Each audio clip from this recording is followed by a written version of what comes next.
Bismillahirrahmanirrahim. Alhamdulillahirabbil wassalatu wassalamu ala al-mab'uts rahmatan lil alamin nabiyyina Muhammadin wa ala alihi wa sahbihi wa man tabi'ahum bi ihsanin ila yaumiddin. Amma ba'd.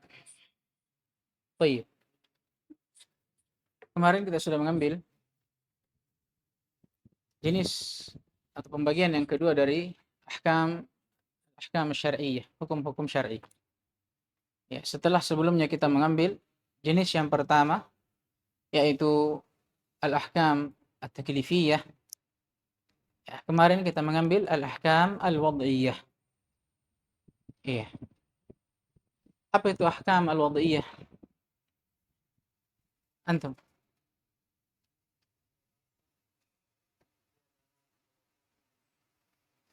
Baik. Hmm? Letak. Hah? Hukum yang diletakkan oleh syariat berupa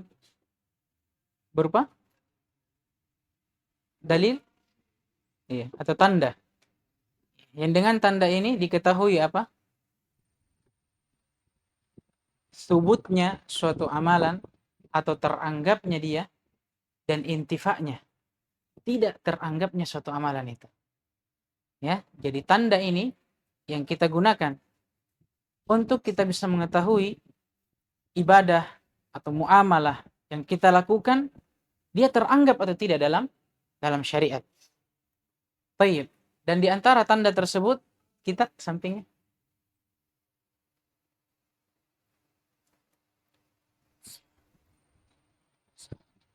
gampang ini, cuma ada dua. As-sihhatu wal fasad. Syahnya suatu amalan dan fasidnya dia atau batilnya dia. Kalau dia syah berarti dia sabit, dianggap. Kalau dia fasid berarti dia tidak dianggap. Tayyib. Apa itu as-sahih? Sampingnya lagi kita yang tidak pakai peci. Apa itu as-sahih?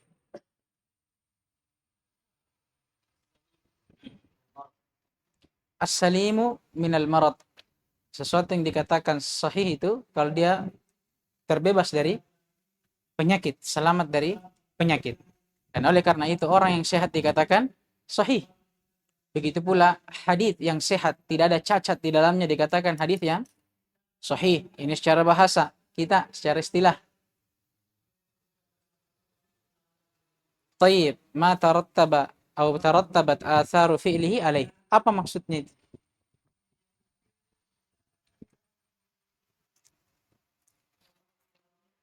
Hmm?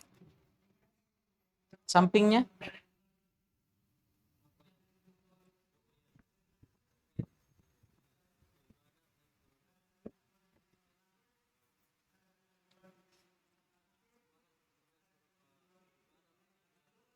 akad.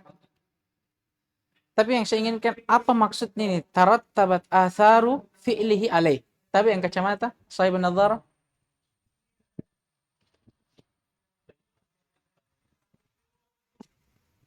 Baik. Apa yang terhasilkan dari melakukannya itu athar. Ya, ada buah, ada hasil yang dihasilkan dari melakukannya.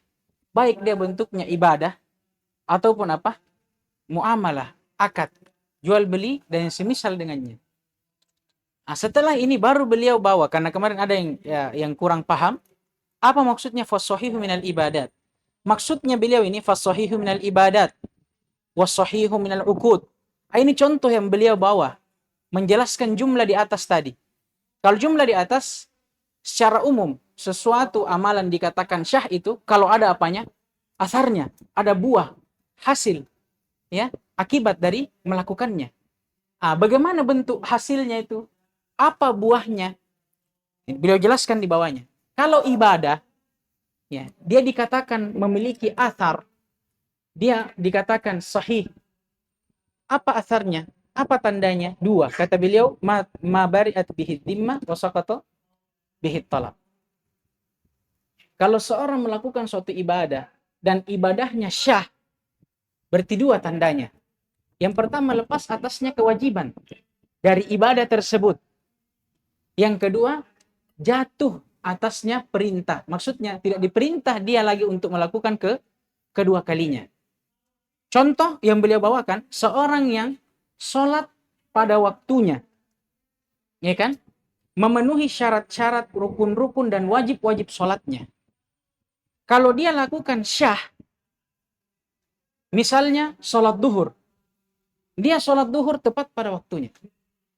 Dia membawakan segala bentuk syarat, rukun dan wajib-wajib sholatnya.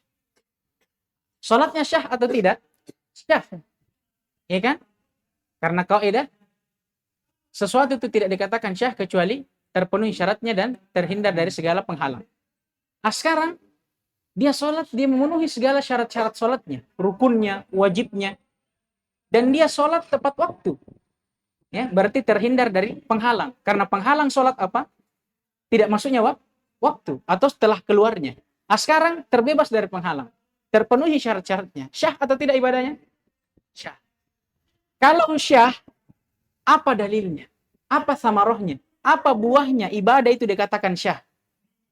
Lepas atasnya kewajiban, ya, kewajiban sholat duhur, karena dia sudah lakukan tadi dengan syah. Kemudian diperintah tidak untuk mengulanginya? Tidak. Karena apa? Sudah syah. Paham maksudnya ini? Fas-sahih minal ibadat. Ya, maksudnya apa asarnya? Apa tandanya kalau kita bilang dia syah? Ya. Nah, ini yang pertama. Yang kedua, fas-sahih minal uqud. Apa yang terdapat asar darinya, sama dengan ibadah. Berupa apa? Ala wujudihi. Berupa adanya dia. Syahnya akad itu. Terpenuhinya dia. Seperti apa? Kata rotu bil milki ala aqdil bai' masalah. Seperti terhasilkannya al-milkiyah. At-tamalluk. Kepemilikan. Seorang pembeli memiliki barang yang dibeli dari penjual, dan seorang penjual telah memiliki uang yang diambil dari si pembeli. Mafhum? Ini kalau dia syah. Nah, kalau tidak, contoh misalnya, orang yang menjual barangnya orang lain, bukan punyanya. Syah tidak jual belinya? Tidak. Berarti tidak syah uang yang diambil penjual dari pembeli, begitu pula barang yang diambil pembeli dari penjual. Mafhum ini? Baik. Kemudian beliau bawakan contoh di bawahnya, itu mungkin lebih memperjelas apa yang kita ambil kemarin.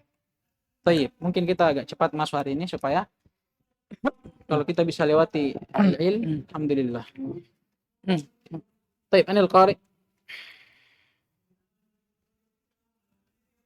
Baik, ikra. Bismillah. Bismillahirrahmanirrahim. Alhamdulillahi rabbil alamin wassalatu wassalamu ala Rasulillah wa ala alihi wa sahbihi wa sallam wa man tabi'ahum bi ihsan ila yaumiddin. Qala muallif al-allama Muhammad bin Shalih al-Utsaimin rahimahullahu taala, thaniyan wal fasidu lughatan adh-dhahibu dhaya'an wal khusran wastilahan ma la tatarattabu atharu fi'li alayhi ibadatan kana am aqdan.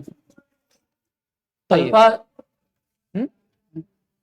Sampai di mana antum? Ayo, tayyib. Lagi.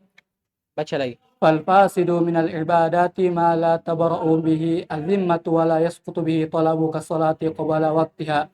Wal fasidu minal uqudi ma la tatarattabu atharuhu alaihi kabai'il majhuli. Wa kullu fasidin minal ibadati wal uqudi wa syuruti fa innahu muharramun. Lianna dhalika min ta'addi hududillah wa ittikhadi ayatihi huzuwan. ولأن النبي صلى الله عليه وسلم أنكر على من اشترطوا شروطا ليست في كتاب الله. طيب, yakfi. Jazakumullah khairan, Allah ibarik fikum. Kata beliau rahimahullah, setelah beliau menjelaskan tentang jenis yang pertama dari hukum wad'i, beliau berpindah ke jenis yang kedua. Apa itu? Al-fasid. Fasidnya suatu amalan, batilnya suatu amalan. Ini merupakan tanda yang dijadikan oleh syariat, yang dengannya kita mengetahui amalan kita itu diterima, dianggap atau tidak. Ini al-fasid. Fasidnya suatu amalan. Kapan itu?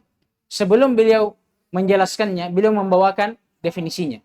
Kata beliau, lughatan adz-dzahibu dhaya'an wa khusra. Sesuatu yang pergi karena dia hilang atau rugi. Nah, ini secara bahasa. Dan yang lebih penting, ta'rif istilahnya. Wastilahan, adapun secara istilah, mala au tatarattabu atharu fi'lihi alaih. Kebalikannya sahih. Kalau sahih tadi apa? Amalan yang dilakukan menghasilkan suatu hasil atau buah, tamar. Kalau ini apa? Suatu amalan yang tidak menghasilkan apa? Athar, buah, ya, setelah melakukannya. Baik itu bentuknya ibadah atau akad. Kemudian beliau memulai menjelaskan apa bentuknya, bagaimana bentuk athar itu di dalam ibadah dan dalam akad. Kapan kita bisa mengatakan suatu ibadah itu fasid karena tidak ada asarnya? Begitu pula, kapan kita bisa mengatakan suatu akad itu fasid karena tidak ada asarnya? Bagaimana bentuknya? Kata beliau, wal fasid binal ibadat, ibadah dikatakan fasid kalau mala tabra'u bihi dhimmah wala yasqutu bihi at-talab. Kebalikannya sahih. Kalau sahih apa tadi? Dikatakan ibadah sahih kalau apa? Lepas atasnya kewajiban dan telah jatuh atasnya permintaan. Maksudnya tidak diminta untuknya melakukan kedua kalinya. Kalau fasid kebalikannya. Kalau seorang melakukan ibadah fasid, ya, berarti apa? Tidak jatuh kewajiban atasnya. Masih wajib dia untuk melakukannya dan tetap diminta atasnya untuk melakukan kedua kalinya. Ya kan? Kenapa? Kembali ke kaidah tadi. Kalau kaidah sahih apa?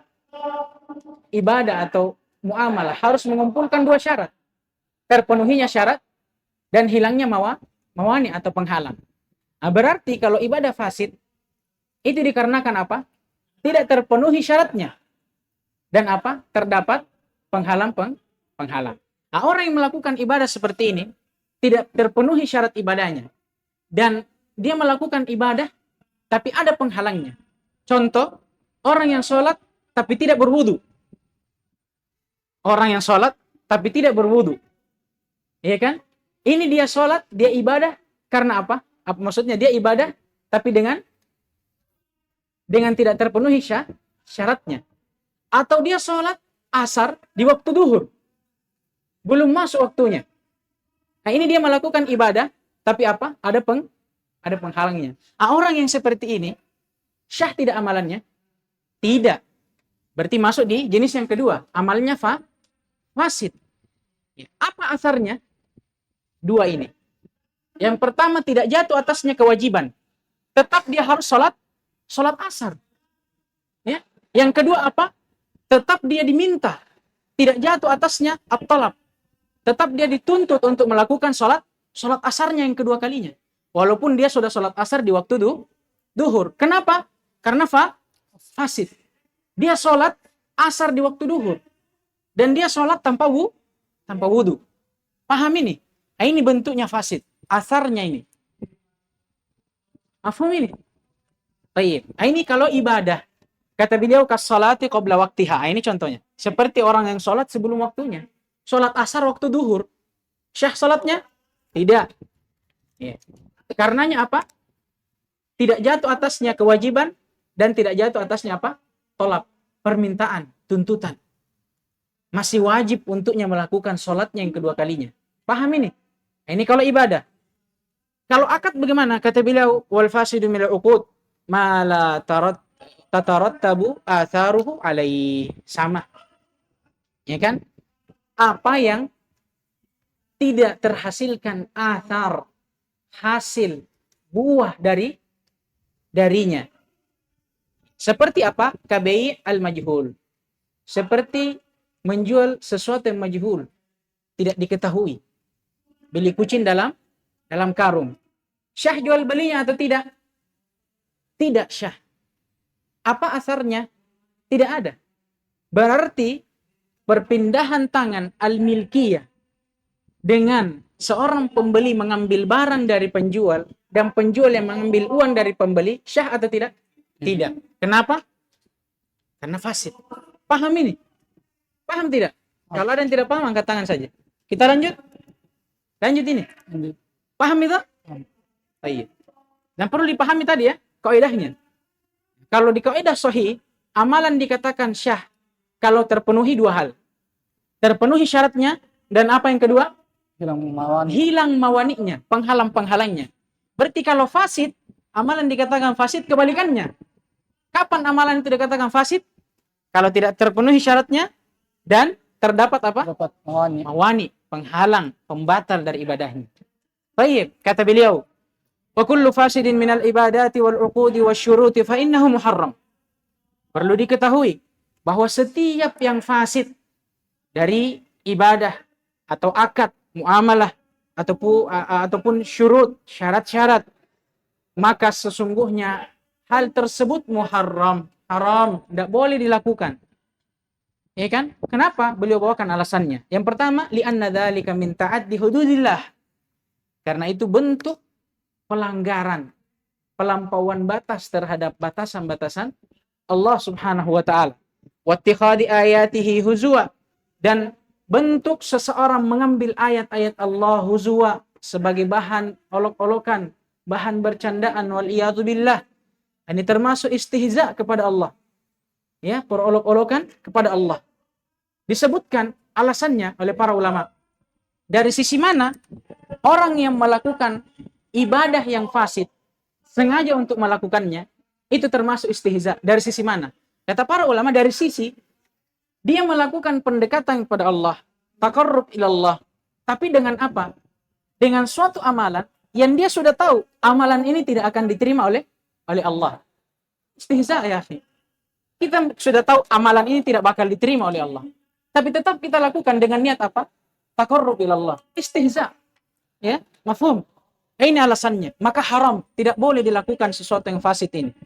Dan alasan yang ketiga, wali anna Nabiya sallallahu alaihi wasallam ankara ala man ishtaratu syurutan laysat fi kitabillah.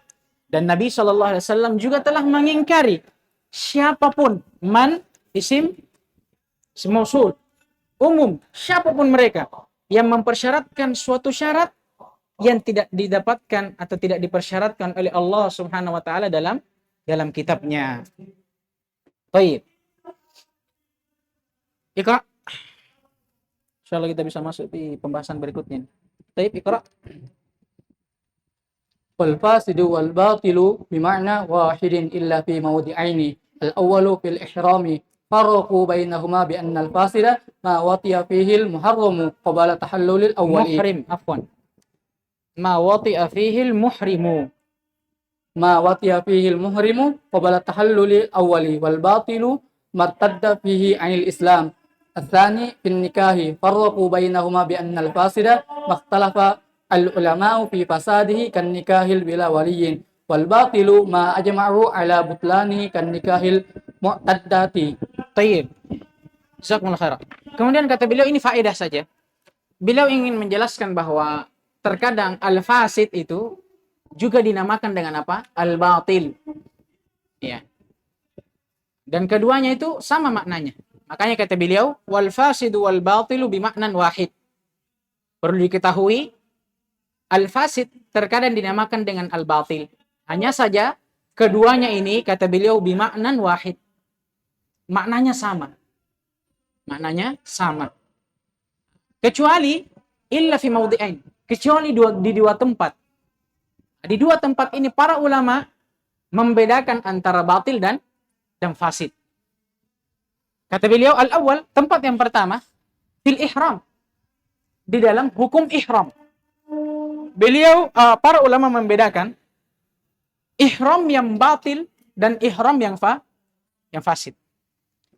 Kapan para ulama mengatakan ihram itu fasid dan kapan mereka mengatakan batil? Kata beliau, farraqu bainahuma, para ulama membedakan antara keduanya, fasid dan batil. Bi annal fasid, bahwasanya ihram yang fasid itu apa bentuknya? Ma wati'a fihi al-muhrimu qabla tahallulil awal. Ihram seseorang yang menggauli atau mendatangi istrinya ya sebelum dia bertahallul. Paham? Maka menurut para ulama ihramnya ini fasid. Apa maksudnya? Dia tetap melanjutkan ihramnya sampai selesai. tapi wajib atasnya untuk mengqadha. Mafhum ini? Mafhum. Dia fasid, tapi tetap wajib dia lanjutkan sampai selesai ihramnya, tapi wajib atasnya mengqadha, menggantinya. Nah, kalau batil, bentuknya seperti apa? Martadda fihi anil Islam. Orang yang murtad dari Islam wal iyad billah di pertengahan ihramnya. Apa maknanya dia batil? Tidak perlu dia lanjutkan. Kenapa? Karena dengan murtadnya dia batal semua amalannya. Nah ini, di tempat ini para ulama membedakan antara batil dan fasid. Mafhum? Dipahami atau tidak? Ya, ini hanya faedah saja, sekadar faedah penamaan saja, supaya kita tidak bingung. Tempat yang kedua kata beliau wasani fin nikah, dalam hukum nikah. Farraqu bainahuma, para ulama membedakan antara keduanya, fasid dan batil. Bi annal fasid, dengan bahwasanya yang fasid dalam nikah itu makhtalafal ulama'u fi fasadihi. Itu hukum-hukum yang para ulama berselisih di dalam fasidnya dia. Jadi kalau ada permasalahan iya di dalam pernikahan yang menunjukkan atas fasidnya pernikahan itu, tapi permasalahan ini diperselisihkan oleh para ulama, maka ini apa namanya? Nikahnya fasid. Seperti apa? Kan nikahi bila wali. Seperti nikah tanpa wali. Ini diperselisihkan oleh para ulama. Iya. Orang-orang Hanafiyah, mereka mengatakan akan syahnya nikah tanpa wali. Tapi ala kulli hal yang rajih ya, itu pernikahan tanpa wali tidak syah. Nah, tapi syahidnya apa? Adanya perselisihan dalam permasalahan ini, ya, para ulama menamakannya sebagai nikah yang fasid. Karena ada perselisihan. Kalau yang batil sebaliknya, kata beliau wal batil ma ajma'u ala butlanihi. Suatu perkara yang para ulama sepakat atas batilnya dia. Seperti apa? Kanikahil mu'taddah. Seperti menikahi seorang wanita yang masih dalam masa penantiannya. Nah, faedah sedikit, wanita yang mu'taddah itu adalah wanita yang berpisah dengan suaminya, entah diceraikan atau berpisah mati, ditinggal mati oleh suaminya. Hukum syariat menetapkan wanita yang seperti ini ya diberikan waktu selama 3 kali haid. Ya kan? Ini yang rajihnya, 3 kali haid. Selama 3 kali haid ini tidak boleh dia dipinang oleh siapapun, tidak boleh dia dinikahi sampai lewat 3 kali haid. Dan orang yang menikahinya sebelum melewati 3 kali haid ini, masa menunggunya, sepakat para ulama apa? Batal nikahnya. Syahidnya, karena permasalahan ini disepakati oleh para ulama, berarti nikahnya dinamakan nikah yang batil, bukan fasid. Karena kalau fasid, dia permasalahan yang diperselisihkan. Kalau ini sepakat para ulama akan batilnya dia. Baik, lanjut. Mafhum ini sebelum kita lanjut. Dipahami. Ini faedah saja. Intinya itu yang sebelumnya tadi. Penjelasan tentang fasid. Baik, ikra. ثم قال المؤلف رحمه الله تعالى العلم تعريفه العلم إدراك الشيء على ما هو عليه إدراكا جازما كإدراك أن كل أكبر من الجزء وأن النية شرط في العبادة فخرج بقولنا إدراك شيء عدم الإدراك بكلية يسمى الجهل بسيطا مثل أن يسأل متى كانت غزوة بدر فيقول لا أدري فخرج بقولنا على ما هو عليه إدراكه على وجه يخالف ما هو عليه ويسمى الجهل المركب مثل أن يسأل متى كانت غزوة بدر فيقول في الثانية الثالثة من الهجرة وخرج بقولنا إدراكا جازما إدراك الشيء إدراكا غير جازم بحيث يحتمل عنده أن يكون على غير الوجه الذي أدركه فلا يسمى ذلك علما. Baik, yakfi. Jazakumullah khairan. Kemudian beliau berpindah ke dalam bab al-ilm, menjelaskan tentang ilmu. Ini isyarat terhadap apa yang beliau sebutkan sebelumnya dalam ta'rif usulul fiqh. Beliau mengisyaratkan di dalam pembahasannya tentang definisi usul fikih dari sisi setiap kalimatnya. Kemudian beliau mendefinisikan apa? Ilmu fikih itu. Kata beliau, ilmu fikih adalah ma'rifah. Ya, al-ahkam asy-syar'iyyah. al-amaliyah bi adillatiha at-tafsiliyah. Pengetahuan seseorang terhadap hukum-hukum syar'i berupa amalan dengan melalui dalil-dalil tafsili. Kemudian beliau sebutkan yang diinginkan dengan ma'rifah al-ilm wa dhann, mencakup ilmu al-yaqini dan ilmu yang apa? Dhanni. Beliau menjelaskan ilmu di sini. Kapan dikatakan ilmu itu yakini dan kapan dikatakan ilmu itu dhanni. Dan ada jenis-jenis ilmu yang lainnya. Akan disebutkan maratibul ilm.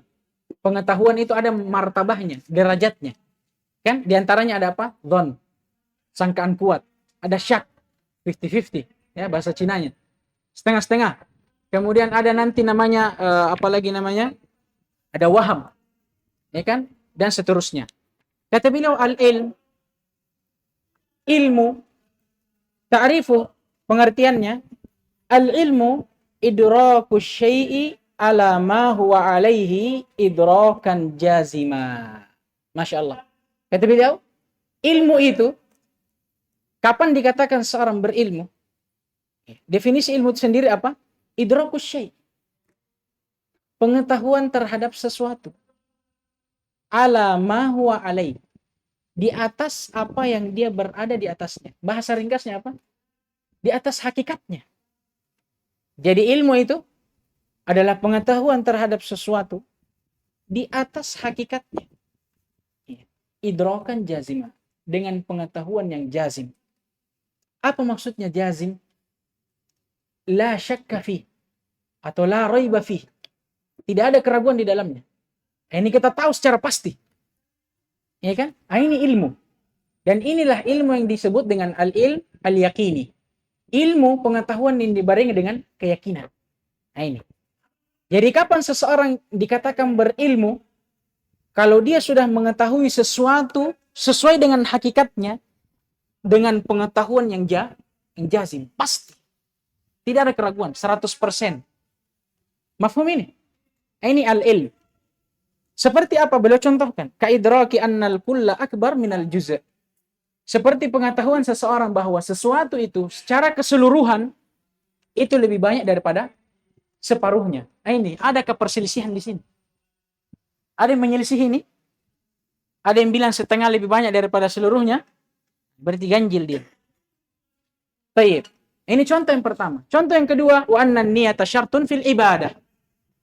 Bahwasanya niat adalah syarat pada setiap ibadah. Dan ini disepakati. Tidak ada perselisihan di dalamnya.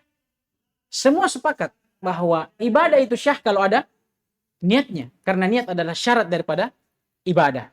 Dari sini juga beliau mengisyaratkan bahwasanya ilmu yakini ini sumbernya itu ada dua. Ada yang akli, ada yang syar'i. Atau sima'i, atau sam'i, afwan. Ada yang berasal dari akli, secara akal, memang dipahami, diketahui secara jazim, pasti, tidak ada yang berselisih di dalamnya. Apa itu? Seperti yang pertama tadi. Pengetahuan seseorang bahwa sesuatu itu secara keseluruhan lebih banyak daripada separuhnya. Ini tidak ada orang yang berselisih. Dan ini diketahui secara apa? Secara akli. Kalau yang kedua apa? Niat adalah syarat bagi setiap ibadah. Ini juga tidak ada yang berselisih di dalamnya. Semua sepakat bahwasanya niat itu syarat dari ibadah. Yang tidak syah ibadah kecuali dengan niat. Tapi yang kedua ini, itu masdarnya siapa? Syariat. Diambil dari dalil-dalil syar'i. Dari hadits Nabi SAW diriwayatkan oleh Amirul Mukminin Umar bin Khattab radhiyallahu taala anhu, innamal a'malu binniyat. Mafhum ini? Baik, ini ilmu definisinya. Kemudian kata beliau, fa kharaja biqaulina idraku syai' adamul idraki bil kulliyah.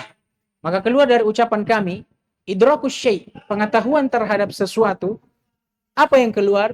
Adamul idraki bil kulliyah. Ketidaktahuan secara menyeluruh. Ya kan? Jadi orang yang tidak tahu, tidak dikatakan orang yang berilmu. Melainkan dia dikatakan apa? Kata beliau, wa yusamma al-jahl al-basid. Ketidaktahuan ini dinamakan apa? Jahil yang basit, yang ringan. Atau apa maksudnya? Kata para ulama, jahil yang tabi'i. Kejahilan atau kebodohan yang merupakan tabiat dari manusia. Kan karena memang tabiat manusia apa? Dilahirkan dalam keadaan tidak tahu apa-apa. Apa firman Allah Subhanahu wa taala? Wa huwa akhrajakum. Wallahu akhrajakum ya. Wallahu akhrajakum min butuni ummahatikum la ta'lamuna syai'a. Dan dialah Allah yang telah mengeluarkan kalian dari perut-perut ibu kalian dalam keadaan la ta'lamuna syai'a. Ini tabiat manusia, tidak mengetahui apa-apa. Sampai dia belajar sedikit demi sedikit. Ini maksudnya. Jadi seseorang yang tidak mengetahui memang sama sekali, ini namanya jahil al-basit. Dia bodoh tapi dengan kebodohan yang ringan. Atau dia jahil dengan kejahilan apa? Tabi'i, tabiatnya memang. Iya kan? Nah, seperti apa? Kalau orang ditanya, kapan itu terjadi perang Badar? Nah, ini perang Badar. Adakah orang yang lahir langsung tahu kapan perang Badar? Tidak ada. Iya kan? Kemudian dia mengatakan tidak tahu. Nah, ini jahilnya apa namanya? Basit atau tabi'i. Tabiatnya memang dia tidak tahu. Paham ini? Mafhum? Baik.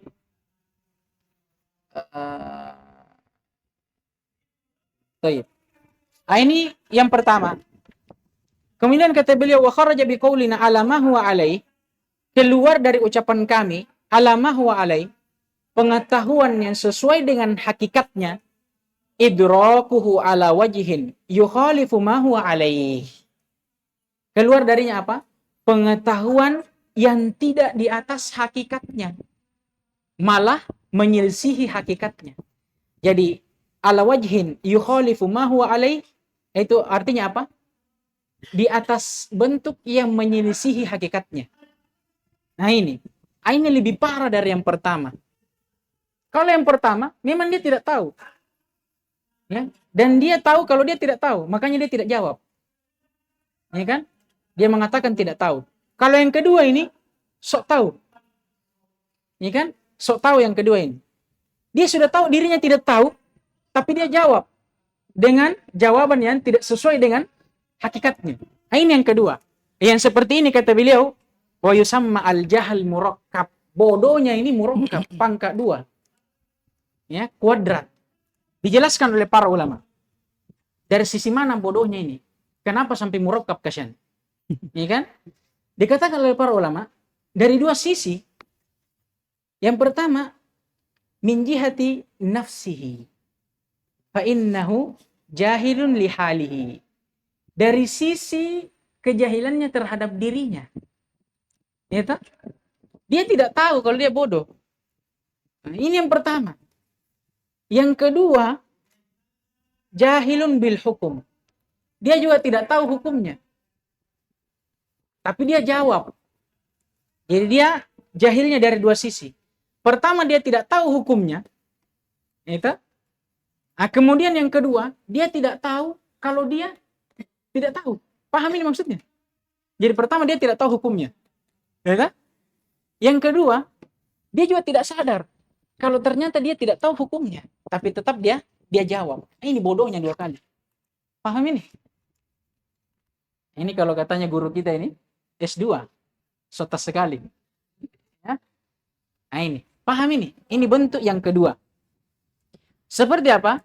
Mithil ayyus'al, seperti orang yang ditanya, mata kanat ghazwatu Badar. Kapan terjadi itu perang Badar? Yang sahihnya dia terjadi di tahun kedua Hijriah. Tapi orang ini dia tidak tahu. Dan dia tidak sadar kalau dia tidak tahu, maka dia jawab dengan salah. Fayaqul, maka dia jawab fi sanati tsalitsah minal hijrah, tahun ketiga. So tahu. Ini jahil murakkab.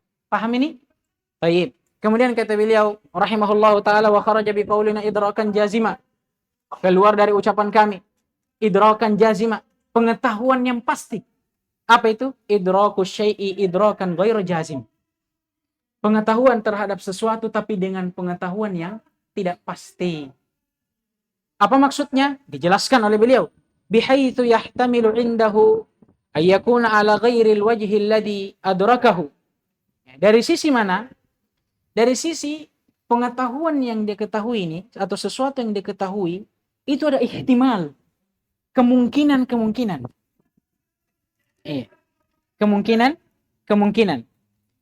yang kemungkinan itu tidak sesuai dengan apa yang dia ketahui. Ini bentuknya seperti apa? Bentuknya seperti permasalahan yang diperselisihkan. Masalah khilafiyah. Jadi ada suatu masalah, tapi dalam masalah ini ada ihtimal. Ada banyak kemungkinan. Ya. Ada sebagian ulama mengatakan pendapatnya ini. Tapi yang lainnya tidak. Bukan itu. Ada pendapat yang lain. Ini ada ihtimal. Ya kan? Yang masing-masing orang yang mengetahuinya atau punya pengetahuan terhadapnya, dia bingung. Karena apa? Ada kemungkinan yang lain yang menyelisihi apa? Kemungkinannya atau pengetahuannya. Paham ini? Jadi seperti masalah yang diperselisihkan oleh para ulama. Diperselisihkan suatu masalah. Ulama A berpendapat A. Tapi ulama B tidak. Bukan A pendapatnya, tapi B yang benar. Nah sekarang A ini, si A, si fulan yang pertama, dia mengetahui sesuatu tapi dalam keadaan apa? Ghairu jazim, tidak pasti. Kenapa? Karena ternyata pengetahuannya terhadap masalah ini ya, diselisih oleh ulama yang lain. Kenapa ada apa? Ihtimal yang lain, ada pendapat yang lain yang menyelisihi apa yang saya ketahui. Pengetahuan ulama ini apa dinamakan? Ghairu jazim, tidak pasti. Ya kan? Dan inilah yang diinginkan dengan apa? Ghanni. Pengetahuan dengan apa? Sangkaan kuat.